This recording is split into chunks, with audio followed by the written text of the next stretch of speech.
So, you have a video game to pitch to me? Have you ever heard of Shadow of a Colossus?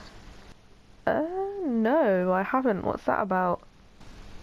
Well, it's about this brave warrior who has to travel across the mountains, some ridges, rainy plains, some grasslands, and a dark forest just to get to a forbidden shrine where he's going to talk to a demon voice about resurrecting. Well, it's kind of ambiguous, but it's believed to be his girlfriend. I believe it's his girlfriend. They're about the same age. Mountains, grasslands, and forests. He must really, really love her. I'm definitely going to say girlfriend, because, I mean, well, why did she even need to be rezzed anyway? What happened? Well, if all that makes you think girlfriend, just wait till I get to the story bits. And she has to be resurrected because, as it turns out, apparently she has a cursed fate. Even though this is actually a prequel story to a previous game called Ico, which is about a boy who has a cursed fate. Alright, a lot to unpack there. What does a cursed fate even mean? What's that got to do with it and the prequel thing? Like, what does that matter here? Well, essentially, it gets our protagonist down to the shrine, so it means because. And then once he's there, though, he's going to talk to a demon who's going to tell him that he has to make him a whole demon in order for him to be able to use his magic to resurrect her. As for the prequel bits, though, we're not really going to outwardly reference them except for in some time trials after the game. He doesn't call himself a demon, no, does he? No, but he does tell you that you have to travel across a big, wide open map in order to slay 16 giants, so that otherwise he won't be able to help. Well, what's the map terrain like? Well, we've got some plains, a couple of stone bridges, beaches, a few lakes, some deserts, a platform, ruins, cave, and a forest. Yeah, I'm definitely going to say girlfriend. I haven't even gotten to the beast part yet. Using a magical sword to point the way, he's going to travel all across the land to find 16 beasts and climb on them in order to stab them in their magical weak spot that only glows when the sword is out. What kind of monsters are we talking about? Well, in order, a giant with a club, a giant buffalo-esque thing, a giant with a sword for a hand, a giant horse, a giant bird, a giant with a beard, a giant electrical eel. Are all the enemies giants, or are they just giant things?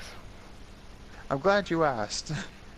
Kinda, but technically no. Like, for example, there is a smaller, Okay, good.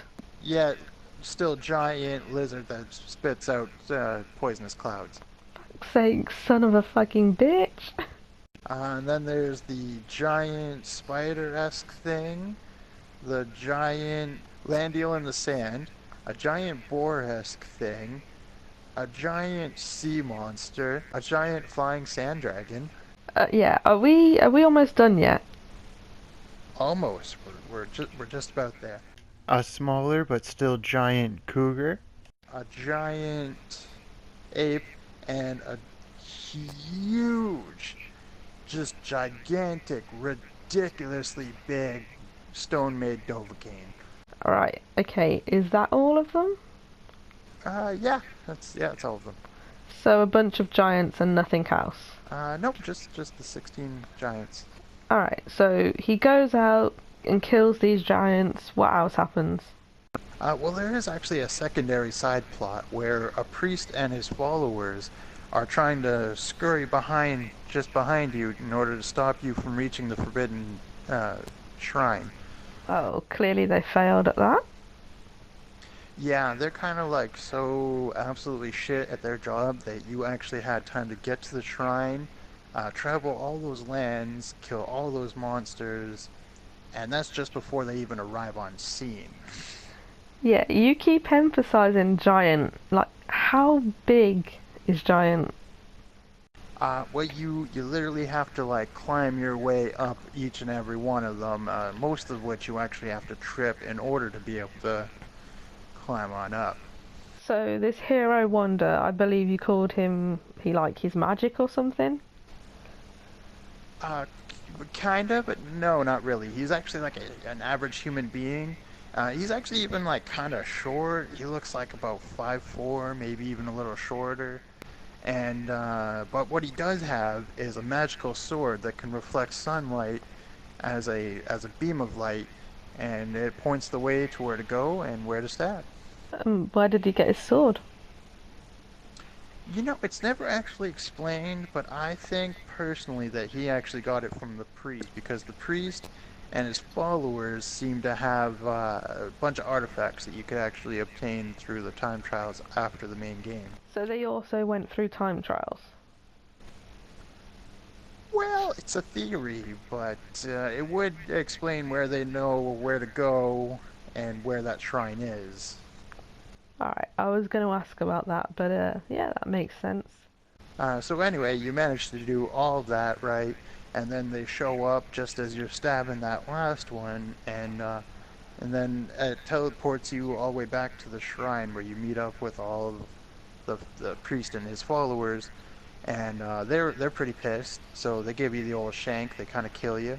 That releases the demon, and spoiler alert, and it takes form, and then it to kind of further build on the priest being there before. The demon does look specifically at the priest and goes, you tried to seal me away, but you failed." And then instantly, like without having to do like any research, any looking around, none of that bull, uh, the priest just instantly knew how to reseal away that demon. That definitely seems a little bit dodgy. So they reseal him after he lied to you about resin the girl. Well, actually, oddly enough, despite the fact that he didn't even look at her, didn't cast anything at her, didn't even chant any sort of incantation or anything else like that, after he gets sealed away, she is rezzed and she wakes up and wanders to the end of the main hall of the shrine where she finds little baby Wander, And then, raises him. yeah, that's got to kill the romance. Probably no more so than her being dead. Yeah, I think it has potential, but I don't think it's going to be something people will play generation after generation.